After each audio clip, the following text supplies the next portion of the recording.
जय श्रीराम. मनावीट मानू नको बोलण्याचा, पुढे मागुता राम जोडेल कैचा.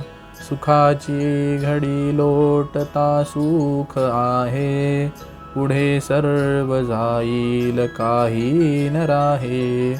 या श्लोकात समर्थ आपल्याला सांगतात की हे मना, माझ्या बोलण्याचा वीट मानून घेऊ नकोस, त्याच्याबद्दल वाईट वाटून घेऊ नकोस. अरे, मी सांगतो तसे वागलास तर भगवंत तुला नक्कीच प्राप्त होईल. आज प्रपंचात सुखाचा काळ आहे, पण हा सुखाचा काळ संपल्यावर कुठेही सुख तुला प्राप्त होणार नाही.